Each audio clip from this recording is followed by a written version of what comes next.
আল্লাহর শুকরিয়া আদায় করে নাই একজন বান্দা, যার নাম হলো হযরতে উজ্জা। ওই উজ্জা দুনিয়ার জমিনের মধ্যে আল্লাহর কোনো প্রশংসা করে নাই। আল্লাহর হাবিব সাল্লাল্লাহু আলাইহি সাল্লাম একদিন ওই উজ্জা ব্যক্তিটাকে বলেছেন, হে উজ্জা, তুমি কেন আল্লাহর প্রশংসা করো না? উজ্জা বলে, আল্লাহকে আমি তো আল্লাহর পরিচয় জানি না। ওই উজ্জা নামক ব্যক্তিটা বলতেছে, তুমি আল্লাহকে আল্লাহর পরিচয় জানো না, তোমার কাছে এমন কথাটা কে বলল? শোনো, যদি তুমি আল্লাহর পরিচয় জানতে চাও তাহলে তুমি অন্য কোথাও যাবে না, একটা গাছের সামনে যাবে। কোথায়? একটা গাছের সামনে তুমি দাঁড়াইবা। উজ্জা বলতেছে, ও রাসূলের উম্মত, আমি গাছের সামনে কেন দাঁড়াবো?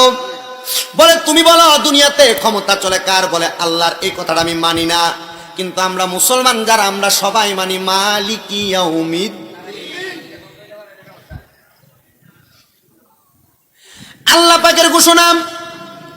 উজ্জাকে বলতেছে, যা রে যা, তুই গাছের সামনে যা দাঁড়াবি। বলে, আল্লাহর পরিচয় জানার জন্য গাছের সামনে কেন যাব? বলে, একটা গাছই তোমাকে পরিচয় দিবে, আল্লাহর পরিচয়। এবার বলতেছে, কি করব? বলে, গাছটাকে বলো আল্লাহ নয়, তোমার আদেশে যেন গাছটা বাতাস দেওয়া বন্ধ করে দেয়। উজ্জা বলে, বাতাস দেওয়া বন্ধ করবে আমার আদেশে কেমন করে? গাছটা তো নিজেই নিজে লড়াচড়া করে। বলে, তাহলে তুমি গাছটাকে গোড়া দিয়ে কেটে ফেলো। ওই উজ্জা নামক ব্যক্তিটা গাছের গোড়ার মধ্যে কর্তন করলেন। কর্তন করার পর উজ্জা নামক ব্যক্তিটা বলে, এবার উজ্জা নামক ব্যক্তিকে আদেশ করা হয়, উজ্জা তুমি আবার বলো গাছের পাতাকে তোমাকে বাতাস করার জন্য। উজ্জা বলতেছে, না না, গাছের পাতা বাতাস করবে কিভাবে? গাছটা তো মৃত। বলে, গাছটা কেমন করে মৃত্যুবরণ করলো? বলে, তারা গোড়া কেটে দেওয়া হয়েছে, এই জন্য গাছটা মৃত্যুবরণ করেছে। বলে, তোমাকে একদিন মৃত্যুবরণ করতে হবে। তোমার এমন ভাবে গাছের পাতা যেমন ভাবে নড়াচড়া করা বন্ধ করে, তোমার হাত পা চক্ষু তোমাদের জবান নড়াচড়া বন্ধ হয়ে যাবে। এ উজ্জা ওই নড়াচড়া বন্ধ করে দিবেন তিনি হলো একজন, তিনার নাম আল্লাহ। তুমি কি মানো? কুল্লু নাফসিন যায়িকাতুল মাউত, প্রত্যেকটা প্রাণীকে, প্রত্যেকটা নফসকে মৃত্যুর স্বাদ গ্রহণ করা লাগবে। বলে, হ্যাঁ আমি মানি। বলে, যদি তুমি মাইনা থাকো তাহলে তুমি মৃত্যুর কথা স্মরণ করে কেন কান্নাকাটি করো না? বলে, আমি মৃত্যুবরণ করব, কান্না করব কেন? আমি ইন্তেকাল করার পর আমার দেহটা মাটি খেয়ে ফেলবে, আমার দেহটার কোনো বিচার হবে না, বিচার হবে আমার নফসের। বলে, নফসের বিচার হবে, এমনি হবে না, আমার আল্লাহ পাক রব্বুল আলামিন তোমাকে আবার উত্তোলন করবে। উজ্জা বলে, কেমন করে উত্তোলন করবে? আপনারা কি আমাকে বলতে পারবেন? বলে, কেমন করে উত্তোলন করবে? উজ্জা তোমার কাছে জানতে চাই। তোমার মা আছে কিনা? বলে, আছে। তোমার বাবা আছে কিনা? বলে, আমার বাবা অন্ধকার কবরে চলে গেছে। উজ্জা তুমি বলো, তোমার বাবা কবরে চলে গেছে। তোমার বাবার লাশটা কবরের মধ্যে রাখার পরে তুমি তোমার বাবার কবরে যখন মাটিগুলা দিয়েছিলে, আমরা একটা দোয়া পড়ি, যে দোয়াটা আমরা সবাই জবানে জবানে আছে, কোরআনের আয়াত, আল্লাহর কোরআনের মধ্যে সুন্দর করে বলা হচ্ছে, হাতে মাটিগুলা নিয়ে আমরা সবাই মুখে মুখে দোয়া পড়ি, মিনহা খালাকনাকুম ওয়া ফিহা ওয়া মিনহা নুখরিজুকুম তারাতান উখরা। সুবহানাল্লাহ, সুবহানাল্লাহ। উজ্জা তুমি এই দোয়াটা কেন পড়ো? প্রশ্ন করেছে, তুমি এই দোয়াটা কেন পড়ো? উজ্জা তোমার কাছে জানতে চাই। উজ্জা বলতেছে, সবাই পড়ে এজন্য আমি পড়ি। বলে, না, সবাই পড়ে এজন্য তুমি পড়ো না। এ দোয়াটা পড়ার কথা আব্দুল্লাহ ইবনে আব্বাস রাদিয়াল্লাহু তাআলা আনহুর হাদিস থেকে আমার নবী বর্ণনা করে বলেছেন।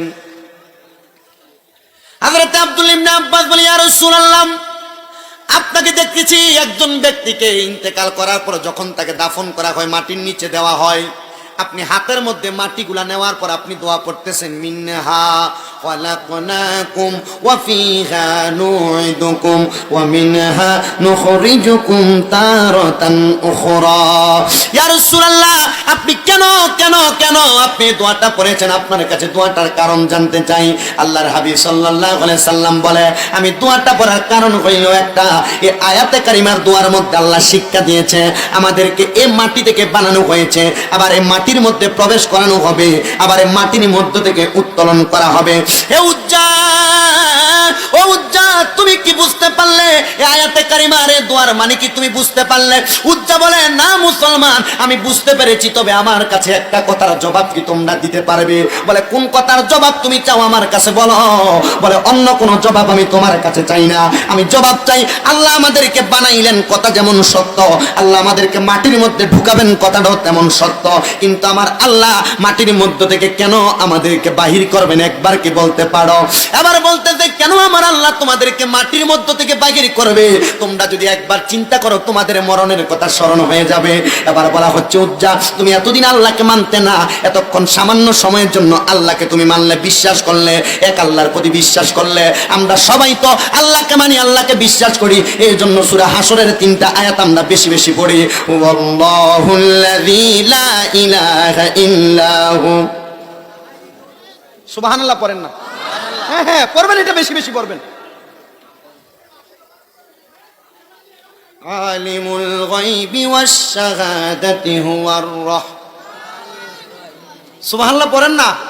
কি আপনাদের এগুলো পড়তে অসুবিধা হয় কি? মুরব্বী বাবাজিরা এগুলো পড়েন না আপনারা? ফজরের পরে, মাগরিবের পরে, রাত্রবেলা? মাগরিবের পরে তো বেশিরভাগ পড়ার কথা, ঠিক না বে ঠিক?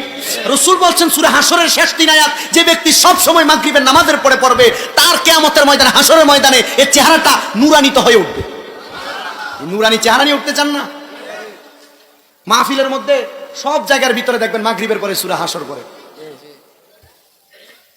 এজন্য হ্যাঁ তোমরা যাও না, অসুবিধা না, আমি জানি এ ফলাফান উঠা যাইতেছে কি লেগে, আমার ইশারা দিয়া পর্যন্ত হুজুর একটু জিকির করেন। আমি কি এখন করবো নি? আমি একটা এখন সিস্টেম বুঝা গেছি, জিকির আগে করলে করার পরে এটি উঠতে যাই, কিন্তু আমি করবো পরে ইনশাল্লাহ। আপনারা রাজি আছেন? বৈশা কতক্ষণ শুনবেন তো ইনশাল্লাহ? আমি বেশিক্ষণ সময় না, আমি যতক্ষণ সময় দিব এই সময় থেকে আপনি যা শিখতে পারেন এটা শিখে বাড়িতে যাবেন। এতটুক মনে রাখবেন, এই ওয়াজ মাহফিলের অবস্থা কিন্তু বেশি ভালো না। যে ওয়াজ মাহফিল হইতেছে ওই পরিমাণ ওয়াজ মাহফিলে মানুষ হেদায়েত হয় না। আর যদি হেদায়েত হইতো এ বনকরা এলাকায় কয়েকশো আল্লাহর ওলি থাকতো, মসজিদে মানুষ হয় না। আল্লাহ আমাদেরকে বোঝার তৌফিক দান করুন। আরো জোরে পড়েন আমিন।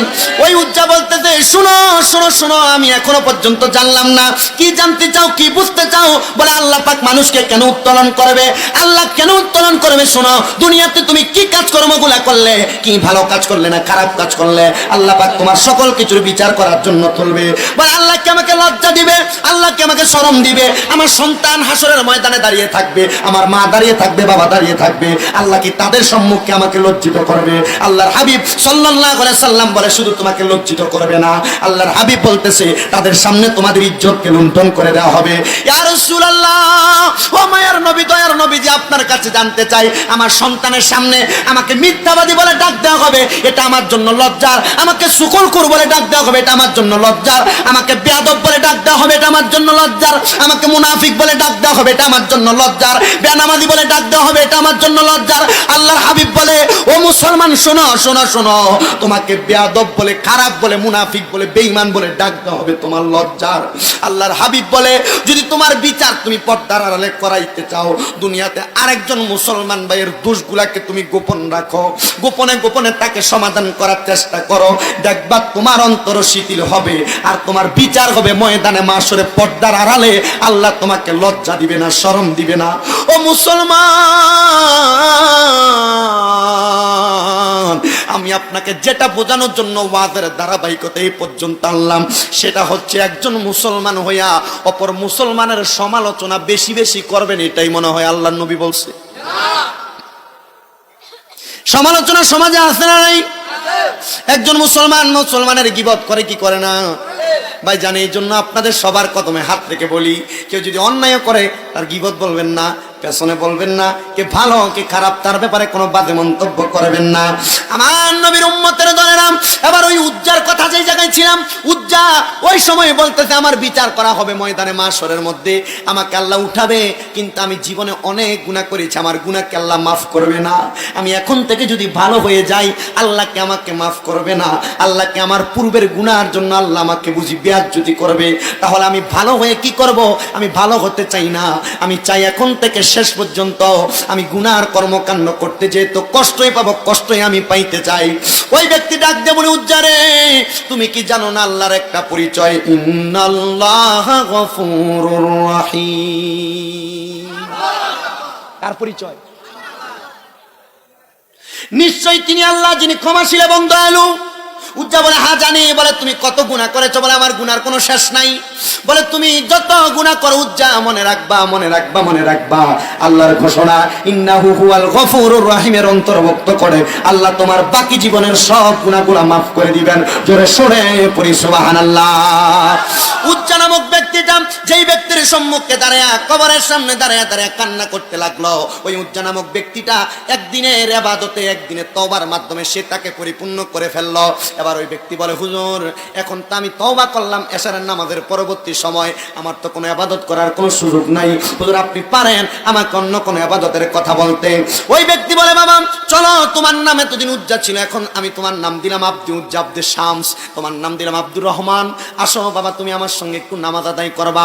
এবার ওই ব্যক্তি তারে নিয়ে নামাজ আদায় করার জন্য যখন দাঁড়াইলেন, নামাজ আদায় করার জন্য দাঁড়াইয়া নামাজ পড়ে কান্নাকাটি করতেছেন, মুনাজাতের মধ্যে সামনে হাতটা বাড়ায়া বাড়ায়া, এবার মুনাজাত ধরে পেছনের দিকে তাকে দেখো ওই উজ্জা নামক ব্যক্তিটা নামাজের সেজদার মধ্যে পড়ে আছে। নামাজের সেজদারত অবস্থায় থাইকা উজ্জা নামক ব্যক্তিটা শুধু নামাজের সেজদারত অবস্থায় কোনো উঠতেছে না, মাথাটা তুলতেছে না। ওই ব্যক্তি ডাক দেয় উজ্জা উঠো উঠো উঠো, তওবা করার সময় হয়েছে। তওবা করার সময়টা কখন আপনি জানেন কিনা জানি না, কিন্তু আল্লাহর হাবিব বলতেছে আখিরুল লায়ালা, তওবা করার সময়টার নাম হচ্ছে রাত্রির শেষ অংশ, শেষ অংশ। আর আমরা ওই টাইমে নাকে তেল দিয়ে ঘুমাই, ওই টাইমে যুব সমাজের ভাইরা মোবাইল টিপা ঘুমাইতে যাই। অনেক বন্ধুদেরকে আমি একটা কথা বলবো, এলাকার অনেক মুরব্বীদেরকে মাহফিল করে যাওয়ার সময় রাত্র 2টা-3টার সময় দেখি আল্লাহ আল্লাহ করতে করতে টর্চলাইট টিপতে টিপতে মসজিদের দিকে যায়। এ মুরব্বীদের কারণে এখনো পর্যন্ত বাংলাদেশ আছে, নচেত আল্লাহর গজব আইসে বাংলাদেশ ধ্বংস হইতো।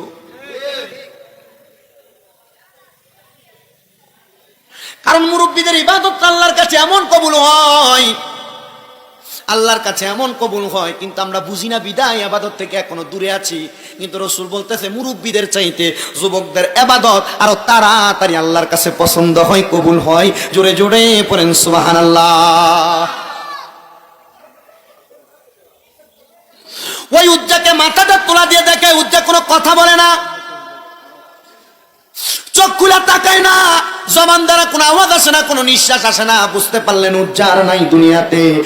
ইন্না লিল্লাহি ওয়া ইন্না ইলাইহি রাজিউন। উজ্জা যখন ইন্তেকাল করল রে বাবারা, ফজরের নামাজের পরবর্তী সময়ে ওই উজ্জা নামক ব্যক্তিটাকে কাফন দিয়ে দাফন দেওয়া হলো। এবার জানাজার নামাজ পড়াইয়া সবাই তাদের নিজ নিজ গ্রন্থের মধ্যে বাড়ির মধ্যে চলে যাচ্ছে। যাওয়ার পরে সবাই তাদের বাড়ির মধ্যে ঘরের মধ্যে যাইতেছে, আর রাস্তায় হাঁটতেছে, আর চিন্তা করতেছে আরে উজ্জাদে মারা গেছে, সারা জীবন নাফরমানি করছে, আল্লাহর সঙ্গে খারাপ কথা মন্তব্য বলেছে, আল্লাহকে বিশ্বাস করে নাই, মানে নাই, আল্লাহকে গফুর ও গাফফার রহিম ও রহমান মানে নাই। আরে উজ্জাটা কবরে জানি কেমন আছে আমাদের জানতে বড় ইচ্ছা হয়। বনকরাতে কেউ যদি মারা যায়, বাংলাদেশের কোনো মানুষ যদি মারা যায়, ইন্তেকাল করার পরে ওই মানুষটা যখন কবরে জানাজার নামাজ মানুষ পড়ায়, দেখবেন হাঁটতে হাঁটতে মানুষ বলে আরে অমুক ব্যক্তিরা বড় বালা ছিল, না জানি কবরে কেমন আছে, কবরে কেমনে থাকে। ঠিক এমন ভাবে ওই উজ্জার এলাকার মানুষ চিন্তা করতে লাগলো উজ্জাটা কবরে জানি কেমন করে থাকে, কিভাবে থাকে। যখন এই চিন্তাটা বারবার বারবার করতেছে, সকল মানুষগুলা রাত্রেবেলা যখন ঘুমাইলো, ঘুমের ঘরে স্বপ্ন দেখতেছে উজ্জা নামক ব্যক্তিটা সুন্দর একটা গালিচা সম্পূর্ণ বাগানের মধ্যে ঘোরাফেরা করতেছে। সবাই ঘুমের ঘরে স্বপ্নে জিজ্ঞাসা করেন হে উজ্জা তুমি না দুনিয়াতে নাফরমানি করেছো, তোমার কেন এমন অবস্থা? উজ্জা বলতেছে আমার অবস্থা এমন হওয়ার মূল কারণ হইল ও দুনিয়ার মানুষ, আমি দুনিয়াতে সারা জীবন নাফরমানি করেছি, শেষ সময় একজন ব্যক্তির উপদেশের মাধ্যমে আমি আমাকে শুধরে ফেলেছি। আর ওই রাত্রের একটা সেকেন্ড সময় আমি ব্যয় করি নাই খারাপ কাজে, আমি ব্যয় করেছি তওবা করার জন্য। আর এই তওবারত অবস্থা আমি উজ্জার ইন্তেকাল হয়েছে। আর ইন্তেকাল হওয়ার পরে আমার আল্লাহ বিনা হিসাব বেহিসাবে আমার আল্লাহ আমি উজ্জাকে নাজাত দিয়ে দিছে। পড়েন সুবহানাল্লাহ। গুনাহ করতেছেন আপনি, গুনাহ করতে করতে আপনার কলম মেরে ফেলছেন, দেহ মেরে ফেলছেন, হাত পা জবান মেরে ফেলছেন, আপনার ক্লান্তি আসতেছে না। গুনাহতে আপনার কোনো ক্লান্তি নাই। এই জন্য রাসূল বলেছেন আমি রাসূল 4 প্রকারের মানুষকে সবচাইতে বেশি ঘৃণা করি। ইয়া রাসূলুল্লাহ এই 4 প্রকারের ব্যক্তি কারা? রাসূল সাল্লাল্লাহু আলাইহি সাল্লাম বলছে 1 নাম্বার হলো মিথ্যাবাদী ব্যবসায়ী ব্যক্তি, 2 নাম্বার হচ্ছে অহংকারকারী মিসকিন ফকির ব্যক্তি, 3 নাম্বার হলো বৃদ্ধ বয়সে জিনাকারী ব্যক্তি। কে? জিনা না, বৃদ্ধ বয়সে জিনাকারী ব্যক্তিকে আল্লাহ সবচেয়ে বেশি অপছন্দ করে। আর 4 নাম্বার রাসূল সাল্লাল্লাহু আলাইহি সাল্লাম বলছে এমন কিছু ব্যক্তি যারা দুনিয়ার জমিনের মধ্যে চলার পথেকে আল্লাহর পথ থেকে দূরে সরায় নেয়। গুনার কর্মকাণ্ড করতে তাদের ভালো লাগে। আপনারা বলেন তো, এই গুনার কাজ করলে আমাদের ঠিকানা কি জান্নাত না জাহান্নাম? তাহলে সে যদি সারা জীবন গুনাহ করার পরে, সারা জীবন গুনাহ করার পরে ওই ব্যক্তি যদি মাত্র এক রাত্রের অর্ধেক অংশ তওবার মধ্যে কাটিয়ে রেখে ইন্তেকাল করার পর নাজাত পেতে পারে, আমরা বনকরাবাসী আজকের এই জান্নাতের বাগানের ওসিলায় চাইলে আল্লাহ আমাদেরকে মাফ করে ইন্তেকালের আগ পর্যন্ত আমাদেরকে সুন্দরভাবে আল্লাহর জান্নাত পর্যন্ত পৌঁছাইতে পারে কি পারে? আজকের রাতের ইবাদত, আজকের মাহফিলের উসিলায় আল্লাহ চাইলে সবাইকে মাফ করতে পারে কি পারে না? শোনেন, আরেকটা ব্যক্তির ছোট্ট একটা ওয়াকিয়া বলি। এক ব্যক্তি 99টা খুন করেছে। কয়টা? 99টা খুন করেছে। এক আলেমের কাছে যা বলতেছে, হুজুর আমি তো 99টা খুন করেছি। হুজুর বলে, মাগো, যে ব্যক্তি আমার কাছে ফতুয়ার জন্য আসছে, বড় ভয়ঙ্কর ব্যক্তি, 99টা খুন করছে, হুজুর আমার কি কোনো ক্ষমা হবে? হুজুর বলে, না, তোমার কোনো ক্ষমা নাই। তুমি 99টা খুন করেছো, কোনো ক্ষমা নাই তোমার। তো সে মনে মনে চিন্তা করতেছে, ঠিক আছে, যেহেতু আমার কোনো ক্ষমা নাই, আপনারে খুন করে আমি আমার 100 নাম্বার খুন আমি পরিপূর্ণ করলাম। খুন করে ফেলছে ওই হুজুরকে। অনেক ঘোরাফেরার পরে আরেকজন আলেমের কাছে গেছে, হুজুর আমি 99টা খুন করছিলাম। এক আলেমের কাছে গিয়েছিলাম ওনাকে জিজ্ঞাসা করতে, হুজুর বলেন না আমি 99টা খুন করছি, আমার ক্ষমা আছে কিনা?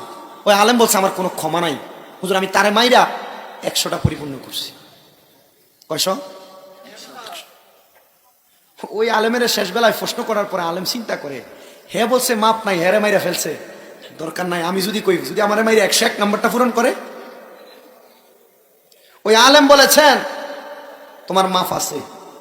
আসলে বলেন, হাজার হাজার লক্ষ কোটি গুণ গুনাহ করার পরেও আল্লাহর কাছে যদি যায়, আল্লাহ কি বান্দাকে গুনাহ মাফ করার ক্ষমতা আছে? বিশ্বাস আছে? কারণ লা তাকুনা তুমির রহমাতিল্লাহ, আল্লাহর রহমত থেকে নিরাশ হতে আল্লাহ নিষেধ করেছে। ইন্নাল্লাহা ইয়াগফিরুজ যুনুবা জামিয়া। ছোট গুনাহ না, বড় বড় গুনাহগুলো নিশ্চয় আল্লাহ ক্ষমা করে। ওই হুজুর ডরে ভয়ে, মৃত্যুর ভয়ে শুধু বলছে, হ্যাঁ তোমার মাফ আছে। বলছে, হুজুর আমার মাফ হইতে হইলে, মাফ পাইতে হইলে কি করা লাগবে? বলে, তোমাকে এখান থেকে অনেক দূরে যে জায়গায় কোনো জঙ্গল আছে সেখানে চলে যেতে হবে। মানে হুজুরের উদ্দেশ্য হলো, আমার আগে 100 জন মরছে, তার এলাকা থেকে বিদায় করলে, জঙ্গলে পাঠাইলে তওবা করার জন্য এলাকার মানুষ শান্তিতে বসবাস করতে পারবো। বলছে, তুমি ওইখানে তওবা করার জন্য চলে যেতে হবে। বলছে, ঠিক আছে চলে যাও। বলে, তুমি এই মুহূর্তে যাবে? বলে, হুজুর এই মুহূর্তে যেতে হবে? বলে, এখান থেকে যাবে। ঠিক আছে। সে নিয়ত করে চলে যাচ্ছে। মনে করেন বরুড়া থেকে তওবা করা লেগে যাইতেছে কোথায়? সুন্দরবনে। যাইতে যাইতে মোটামুটি খুলনাতে ঢুকে গেছে, বাগেরহাটে। এই টাইমে লোকটার ইন্তেকাল হয়েছে, সারা এলাকার মানুষ খবর পাইছে, তারা দাফন করে দেওয়া হয়েছে। এলাকার সবাই কয়, 100 খুন করছে, জান্নাতে যাইব কিভাবে? আরে এত একবার বাদ বেড়া। আপনারা বলেন, বাদ বেড়া জান্নাতি বানানোর ক্ষমতা আছে যার, তিনি কে?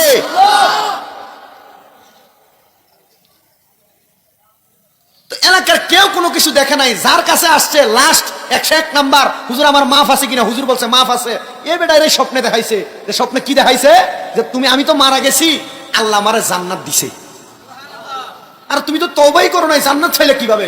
বলে, আমার আল্লাহ জান্নাত কেন দিছে? আমি তো তওবা করি নাই। আমি জান্নাত পাওয়ার পরে আল্লাহর কাছে আমি জানতে চেয়েছি। বলে, কি জানতে চাইছো? বলে, আল্লাহ আমি খুন করছি 100টা, আমার আপনি জান্নাত দেন কিভাবে? তখন আল্লাহ পাকের পক্ষ থেকে আমার বলা হয়েছে, আমি যখন ইন্তেকাল করছি, রহমতের ফেরেশতাদের ভিতরে একটা ফিডাফিডি লাগছিল। সুবহানাল্লাহ কইলেন না? কেন? বলে, 2টা রহমতের ফেরেশতা আছে, একটা জান্নাতি ফেরেশতা আর একটা জাহান্নামী। এই 2 প্রকারের ফেরেশতা। জাহান্নামীরা বলতেছে 100 খুন করছে, আমি তারে নিয়ে আসবো। জান্নাতি বলতেছে, না, তওবা করতে যাইতে লাগছিল, আমি তারে নিয়ে আসবো জান্নাতে। তখন 2 ফেরেশতা জিজ্ঞাসা করে, আল্লাহ এই ব্যক্তি তো ঠিক আছে 100 খুন করছে, তওবা করতে যাইতে লাগছিল, আল্লাহ তারে কোথায় কি জান্নাতে নিতাম আমি চাইতেছি, আর যেটা জাহান্নামে নিতে চায় এটা আল্লাহ 100 খুন করছে, আমি আরে নিতে চাইতেছি 100 খুন করার কারণে জাহান্নামে। আল্লাহ আমি কি করতাম, আপনি আমার একটা রাস্তা দেখান। আল্লাহ কয়, 2 জনে লাশ থেকে সুন্দরবন, মানে এটা উদাহরণ দিচ্ছি, লাশ থেকে বন যত দূর এতটুক মাফা একজন, আর লাশ থেকে সে যেখান থেকে তওবা করব নিয়ত করছে এটার মাফা এতটুক। 2 ফেরেশতা 2 দিক মাপছে। এখন মাইফা দেখতেছে, মনে করেন 100 হাত, এখান থেকে মনে করেন জঙ্গল 100 হাত, সে 51 হাত গেছে তওবার দিকে, আর 39 হাত গেছে 49 হাত গেছে সামনের দিকে, মানে তওবার দিকে সে বেশি 51। তো রহমতের ফেরেশতা মানে জান্নাতের ফেরেশতা বলে আল্লাহ এ তওবার দিকে 1 হাত বেশি গেছে। সুবহানাল্লাহ বলেন। আল্লাহ বলে ঠিক আছে, যেটা তওবার দিকে বেশি গেছে এটা জান্নাতে নিয়ে যাও।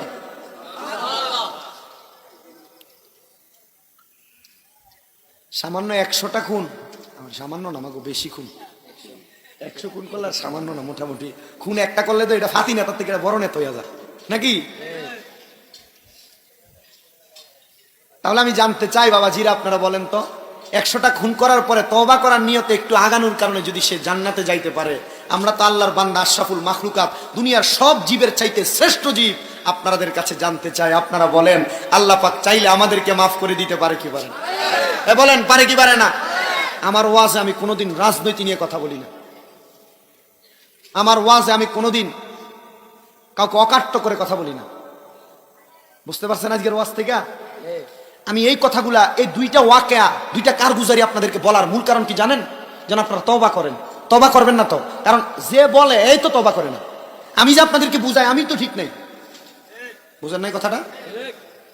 এই জন্য বাবা নিজ নিজ দায়িত্বে, ওই যে প্রথম আয়াত যেটা পড়েছি, কু আনফুসাকুম ওয়া আহলিকুম নারা, নিজে ঠিক হয়ে যান, নিজের পরিবারকে ঠিক করে ফেলেন, দেখবেন জান্নাত আপনি চেষ্টা করা লাগবে না, জান্নাত আপনার কাছে আসবে। কারণ আল্লাহর কোরআনের ঘোষণা, জাযাউহুম ইনদা রাব্বিহিম জান্নাতু আদনিন তাজরি মিন তাহতিহাল আনহার, আল আনহারু খালিদিনা ফিহা আবাদা রাদিয়াল্লাহু আনহুম ওয়া রাদু আন, যালিকা লিমান খাশিয়া রাব্বা। চিৎকার মেরে পড়েন সুবহানাল্লাহ। আপনি জান্নাত তালাশ করা লাগবে না, আপনার জন্য জান্নাত রেডি করে রাখছে। আপনি যে যে কাজ করতেছেন এই কাজের বিনিময়ে যেখানে আপনি যাওয়ার কথা আপনি সেখানেই যাবেন। আল্লাহ বোঝার তৌফিক দান করুন। আর মুহাব্বতের আওয়াজে পড়েন আল্লাহুম্মা আমিন। আমার মুসলমান ইমানদার ভাই বাবারা, নবীর উম্মতের দলেরা, এবার দুনিয়ার সব ভালো কাজ, সব খারাপ কাজ রাখলাম একদিকে, আর আপনার মা বাপ রাখলাম একদিকে। আমি জানতে চাই দুনিয়ার ভালো খারাপ কাজকে প্রাধান্য আগে দিবেন নাকি আপনি আপনার মা বাবাকে প্রাধান্য আগে দিবেন? শামীম রাদার মূল ওয়াজ, আপনি দুনিয়ার যত কাজ বলেন, যত ব্যস্ততা বলেন, আপনি আপনার মা বাবাকে প্রাধান্য দিবেন সবার করবে। এই জন্য আমার বন করার বাবারা, বন করার ভাইয়েরা, আপনাদের সবার কদমে হাত দিয়ে একটা কথা বলি, বর্তমান সমাজের মধ্যেই বেশি বেশি মানুষ দেখা যায় যারা তাদের সমাজ ব্যবস্থার মধ্যে তাদের মা বাবার প্রতি অত্যাচার করে। 2 নাম্বার, বিবাহ করার পরে মা বাপ থেকে জুদা হয়ে যায়। 3 নাম্বার, মা বাবাকে যথেষ্ট পরিমাণ সম্মান করে না। 4 নাম্বার, বউয়ের চাইতে মা বাবাকে বেশি ভালোবাসা প্রকাশ করে। শ্বশুর শাশুড়ির চাইতে মা বাবাকে বেশি ভালোবাসা প্রকাশ করতে পারে না। এজন্য আপনাদের সবার কদমে হাত দিয়ে বলবো, কেউ যদি এমন থাকেন দুনিয়ার নামাজ আপনার বিফলে, রোজা আপনার বিফলে, হজ আপনার বিফলে, যাকাত আপনার বিফলে, ইবাদত আপনার বিফলে, যদি আপনি আল্লাহকে খুশি করতে চান, আপনাকে একটা কাজই করা লাগবে, ওয়াবিল ওয়ালিদাইনি ইহসানা, আপনার মা বাবার প্রতি ইহসান করা লাগবে। ও মুসলমান, আপনি আপনার মা বাবার প্রতি ইহসানটা কেমন করে করবেন যদি আমি আপনাকে শিখাইতে চাই, আপনি শিখতে পারবেন। মাথা ঠান্ডা করে কে? তাহলে ওই আল্লাহর প্রশংসা বান্দা করব, দরকার আছে। কিন্তু আমাদের সমাজের কিছু মানুষ, অথবা বাংলাদেশি বলেন, অন্য কোনো মানুষ বলেন, তাদের একটা অভ্যাস আফসুস আফসুস আফসুস করা। কারোর 10 মণ ধান হইল, কারোর 5 মণ হইল, কারোর 8 মণ, সে শুধু বলে আল্লাহ আমারে দেয় না, তারে দেয়। কারো কঠিন রোগ হইল বা কিছুদিন পরপর রোগ হয়, সে শুধু বলে যে রোগ খালি আমারই চিনে আর কাউরে চিনে না। অথবা কারোর 300 টাকা কামাই, কারোর 3000 টাকা কামাই, যার 300 টাকা কামাই সে বলে আহা যদি তার মতো 3000 টাকার মালিক হইতে পারতো। আবার যে 3000 টাকার মালিক সে বলে আহ যদি আমি 3 লাখ টাকা কামাই করতে পারতাম। আছে না, আছে না? এটা হচ্ছে না শুকর বান্দা। কিন্তু আল্লাহ কোরআনুল কারিমে আল্লাহর ঘোষণা হচ্ছে, ও দুনিয়ার বান্দার দলেরা, ওয়াশকুরু নি'মাতাল্লাহি ইন কুনতুম ইয়াহু তা'বুদুন। জোরে পড়েন সুবহানাল্লাহ।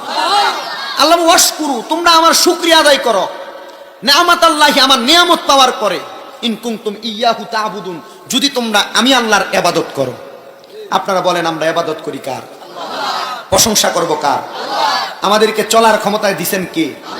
আল্লাহর প্রদত্ত ক্ষমতা পাইয়া আমরা শুকরিয়া যে করতেছি না, আল্লাহ কি নিয়ামত কম দিব না বেশি দিব? কম দিব, কারণ আমরা শুকরিয়া আদায় করি না। এই যে অনাবৃষ্টি, বৃষ্টি হইতেছে না, এই যে গরম, আমরা শুকরিয়া আদায় করি না। এই জন্য বুঝতেছেন, হাদিস শরীফে রাসূল এভাবে বলছে, হাদিসে কুদসির মাধ্যমে আল্লাহ আমি রাসূলকে জানিয়ে দিচ্ছেন যে কি, যে আল্লাহ ঘোষণা দিচ্ছেন যে দুনিয়াতে যদি কোনো পশু পাখি না থাকতো ওই নাফরমান গুলাকে আমি আল্লাহ অনাবৃষ্টি দিয়ে মেরে ফেলতাম। বৃষ্টি না হইলে ফসল হবে? চিন্তা করেন, একটা হাদিস থেকে কত কিছু বোঝা যায়। গভীর মনোযোগ দিবেন বাবারাম। এজন্য আল্লাহর বান্দা রাসূলে পাকের উম্মতদের বেশি বেশি আল্লাহর প্রশংসা, আল্লাহর শুকরিয়া আদায় করার দরকার। কথা বলেন না ঠিক না ঠিক? আর আল্লাহ এইজন্য কোরআনুল কারীমের মধ্যে নবীর উম্মতদেরকে জানায় দেয়, ওয়াশকুরু নি'মাতাল্লাহি ইন কুনতুম ইয়াহু তা'বুদুন। জবান খুলে উচ্চ কণ্ঠে জোরে জোরে পড়েন আল্লাহু আকবার।